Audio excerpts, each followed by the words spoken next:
Students, today we are going to see the remaining part of the chapter number 3, A Day with Nandu. So in this part we are going to see how Nandu, he was enjoying with his cousins, brothers and sisters, and he was moving with his herd and they all are inside the water. So they were playing with the mud. Let us see the chapter inside our textbook. Now open the page number 19. Can you see open page number 19 here? Yes. Now you can see Nandu and so many other elephants are playing with water. Let us read now. Fun and games. Nandu saw his brothers and sisters pulling one another's tails. He thought, I better not go near them. What if they fall on me? I am still small. He quietly went and stood near his mother. Nandu अपने भाई बहनों के साथ क्या कर रहा था? एक दूसरे की टेल खींच रहे थे. He thought कि मैं उनके पास नहीं जाऊंगा. क्यों? क्योंकि अगर मैं गिर गया तो उसके मन में डर था और मैं छोटा भी तो हूँ, ऐसा उसने सोचा. तो उसने क्या किया? वो अपनी माँ के पास चला गया. अब आगे पढ़ते हैं. Mother gently pushed Nandu towards the water as if she was telling him to go and play. Nandu loved to play in water. His cousins were already there. Just as he reached near a strong fountain of water, fell on his head. He got wet. Oh, this was the work of his naughty cousins. Nandu joined them in the games. जब वो माँ के पास गया, कौन गया? नंदू. तो माँ ने कहा जल्दी से उसको थोड़ा सा पुश कर दिया, धक्का दिया और ऐसा कहा कि जाओ जाके उनके साथ खेलो. Nandu love to play in water. उसको पानी में खेलना तो बहुत ही पसंद था. वो अपने कजिन्स के साथ वहां पर था लेकिन पास नहीं जा रहा था. तो वो क्या किया उसने? वो पास गया और एक दूसरे के ऊपर उन्होंने क्या किया? फाउंटेन ऑफ वाटर, मतलब उन्होंने अपने ट्रंक में पानी भरा और एक दूसरे के ऊपर पानी गिराने लग गए. तो वो भी गीला हो गया और उसके नॉटी कजिन्स ये सब काम करके बड़े खुश हो रहे थे. लेकिन नंदू ने देखा, अरे मेरे कजिन्स कर रहे हैं तो मैं भी इनको ज्वाइन करता हूँ, मैं भी खेलता हूँ. ये देखो यहाँ पर एक दूसरे पे फाउंटेन पानी लेते हैं उनके ट्रंक में और वो एक दूसरे के ऊपर पानी छोड़ते हैं और कितना मजा कर रहे हैं, है ना? आपने कभी ऐसे देखा है? कोई बात नहीं. यहाँ पर पिक्चर में देखो. Turn the picture, turn the page number. Now this is page number 20. Before sunset, the herd started back towards the jungle. By then, Nandu was very tired. He settled himself between his mother's front legs and fell asleep as he drank her milk. जब sunset होने से पहले पहले उनका जो group of animal, heard मतलब group of जो elephant थे, वो लोग वापस जंगल में एकदम प्रोटेक्टेड एरिया में पहुंच गए क्योंकि छोटे छोटे बच्चे भी थे. नंदू बहुत टायर्ड हो गया था. क्यों? क्योंकि वो खेल रहा था, चल रहा था और वो टायर्ड हो गया. वो अपनी माँ के दोनों फ्रंट लेग्स के बीच में जाके सो गया. क्यों? क्योंकि उसने बहुत सारा माँ का दूध भी पी लिया था. ठीक है, तो जैसे छोटे बच्चे खेल के सो जाते हैं खाना खा के, वैसे ही नंदू भी खेल के खा के स्विम करने के बाद सो गया. ये देखो उनका हर्ड कैसे जंगलों में जा रहा है. Okay, let us read here more. थोड़ा बहुत जीके है जो इसमें बताया गया है. General knowledge type of things which are written here in this yellow table. You have read about Nandu and the elephant herd. A herd may have 10 to 12 female elephants and young ones. The oldest female is the leader of the herd. Male elephants live in the herd till they are 14-15 years old. Then they leave their herd and move around alone. Nandu will also leave this herd when he is that much old. Nandu elephant heard के साथ घूमता फिरता है और ऐसे he heard में 10 to 12 female elephants होते हैं और उनके यंग वंस होते हैं। सबसे बड़ा लीडर कौन होता है? जो सबसे उम्र वाली फीमेल होती है वो उनकी लीडर होती है। जो मेल एलिफेंट्स होते हैं, मेल एलिफेंट्स, वो लोग कब तक रहते हैं अपने माँ के साथ? 14-15 ईयर्स ओल्ड। और जैसे जैसे वो बड़े हो जाते हैं वो अपने माँ को और उस हर्ड को छोड़ देते हैं और वो अलग अपना हर्ड बनाते हैं और अकेले घूमते हैं। नंदू भी अभी छोटा है इसीलिए अपनी माँ के साथ है, लेकिन जैसे ही वो बड़ा होगा 14-15 ईयर्स का होगा वो अपनी माँ को छोड़ के अलग रहेगा। Now see here, like elephants, some other animals also live together in groups. These groups of animal are called herds. Ma'am ने आपको एक्सप्लेन किया था पहले, ऐसे ग्रुप ऑफ एनिमल्स जब साथ में रहते हैं उनको हम क्या बोलते हैं? हर्ड्स। जिसमें मैम ने एग्जाम्पल दिया है ज़ीब्रा, फिर अगर आप देखोगे बीस्ट, वाइल्ड बीस्ट हैं, वो सब साथ में रहते हैं क्योंकि साथ में रहने से उनको खाना ढूंढने में, एक साथ मूवमेंट करने में आसानी होती है।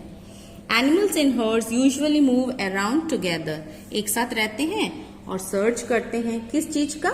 खाने का, ठीक है। और उनको प्रीडेटर्स मतलब जो उनके ऊपर अटैक करते हैं उनसे भी खतरा कम हो जाता है, ठीक है।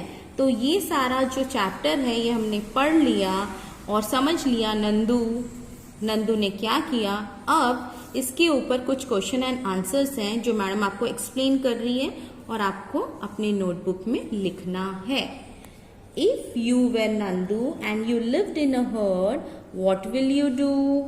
I would like to accompany my mother and herd. Yes, I will follow my herd. अगर आप नंदू जैसे हो तो आप हर्ड में क्या करोगे? मैं नंदू जैसा हूँ तो अपनी माँ के साथ रहूंगा और हर्ड के पीछे पीछे चलूंगा और जो भी हर्ड में कहा जाएगा मैं वैसा ही करूंगा, है ना। जैसे आपके फैमिली में जो भी हेड होता है, जो आप कहते हैं वही करना होता है, तो नंदू भी वैसा ही करेगा। Come to the second question. In the elephant herd the oldest female elephant decides everything.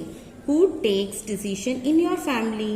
पूछा है कि ओल्डेस्ट फीमेल एलिफेंट डिसाइड करती है ना हर्ड में, तो आपके फैमिली में कौन डिसाइड करता है? नेचुरली आपके पेरेंट्स। तो right this answer, in my family my parents take decision. मेरे माता पिता डिसीजंस लेते हैं। Come to page number 21. You can see there are number of question and answers which you are going to write in your notebook. Nandu did things that he liked to do. If you could spend a whole day with your friends, what all things would you do? अगर नंदू के जैसे आप भी अपने friends के साथ रहोगे तो आप क्या क्या गेम खेलोगे, क्या क्या करोगे?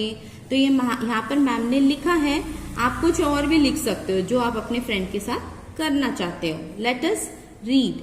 I want to play different games like Ludo, badminton with my friends. Second point, I like to draw different pictures. Third point, I like to share my food with my friends. आप कुछ भी खाना लेके आते हो, आप share करना चाहते हो अपने फ्रेंड से। I like to care my friends by giving homework to them.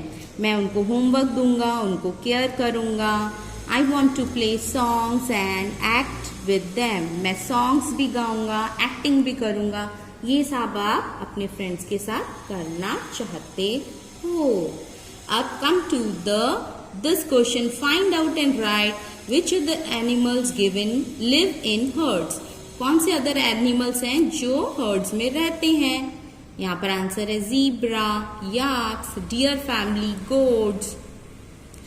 ये सारे जो हैं predators like Lions and Wolves. Predators मतलब ऐसे एनिमल्स जो दूसरों को अटैक करते हैं, जैसे लायन है, वुल्व्स हैं, वो अटैक करते हैं तो उनको प्रीडेटर्स कहते हैं। क्या कहते हैं? Predators. Animals avoid getting eaten by predators. Working together can also help them find more food. Zebra और याक जब साथ में रहते हैं तब वो प्रीडेटर से बचते भी हैं और उनको साथ में घूमने से उन्हें खाना ढूंढने में बहुत आसानी होती है। तो ये है हमारे यूजेस, मतलब क्या हम जब एनिमल्स हर्ड्स में रहते हैं तो क्या फायदा होता है। कम टू दिस क्वेश्चन, इसमें आपको बोला गया है कि अगर आप ग्रुप में रहते हो तो कौन सी चीज आप लाइक करोगे, कौन सी चीज आप नहीं लाइक करोगे। ये आपके आंसर्स अलग भी हो सकते हैं, लेकिन मैडम ने जो लिखा है उसमें आप कुछ ऐड भी कर सकते हो। ये आपके ऊपर है, आप कैसा सोचते हो। Let us read now what madam has written. I like to live in a group as human beings are social animals। मतलब ह्यूमन बींग सोशल एनिमल्स हैं, इसीलिए मुझे ग्रुप में रहना पसंद है। ये पहला पॉइंट है। दूसरा पॉइंट है we want to share and care for each other. हम इसलिए साथ में रहते हैं क्योंकि हम शेयर करते हैं अपनी बहुत सारी चीजें और केयर भी करते हैं, इसीलिए हमें साथ रहना पसंद है। और थर्ड क्या, yes we want to live together. और हाँ, हम साथ में रहना पसंद करते हैं। क्यों नहीं पसंद करते, why I would not like, क्यों नहीं पसंद करोगे। Sometimes members in a family they quarrel for certain decisions. झगड़ा होता है भाई, एक चीज को लेके झगड़ा होता है, तो इसीलिए मुझे कभी कभी पसंद भी नहीं आता। Second point, privacy of your own is restricted. Privacy, जैसे आपको कोई चीज नहीं बतानी है, नहीं दिखानी है, नहीं शेयर करनी है, तो वो प्राइवेसी जो है वो आप मेंटेन नहीं कर सकते हो, इसीलिए आप कभी कभी पसंद नहीं करते हो। ये सारे क्वेश्चन आंसर्स आपको लिखने हैं और साथ में आपको ये मैडम अभी बताएगी, ये हार्ड वर्ड्स जो है ये आपको लिखने हैं। ये 8, 9, 10 एंड 11, ये जो हार्ड वर्ड्स है आपको 3 बार लिखना है। इसके मीनिंग आपको 1 टाइम ही लिखना है। मैडम एक बार रीड कर रही है, आपको घर में इसको 3 बार पढ़ना है जोर से, so that you learn the meaning of this. 8th one is cousins, meaning the child of your aunt or uncle. Uncle या आंटी के जो बच्चे होते हैं, जैसे मासी, मामा या आपकी बुआ के, उनके बच्चे को आप कजिन्स बोलते हैं। 9th is reach, to arrive at a place. हम जब पहुंच जाते हैं उस जगह में तो हम बोलते हैं आई हैव रीच्ड, मैं उस जगह पहुंच गया हूँ। 10th is fountain. What do you mean by fountain? A strong flow of water into the air. आपने अभी देखा पिक्चर में कैसे नंदू और उसके कजिन्स ट्रंक से निकाल के फाउंटेन एक दूसरे के ऊपर पानी छिड़क रहे थे। ऐसे आप कहाँ देख सकते हो फाउंटेन? यस, गार्डन में भी ऐसे फव्वारा, उसे में क्या बोलते हैं, फव्वारा जो निकलता है, बहुत सुंदर लगता है गार्डन, है ना। Come to the 11, searching. Searching मतलब ढूंढना, trying to find out the truth, क्या सच है उसे आप ढूंढते हो। तो मैडम ने जितने पॉइंट्स बताए हैं, जितने हार्ड वर्ड्स बताए हैं, how many times you have to write? 3 times and the meaning 1 time. So the question and answers and the hard words please write in your notebook, and further we will see in our next class. Thank you.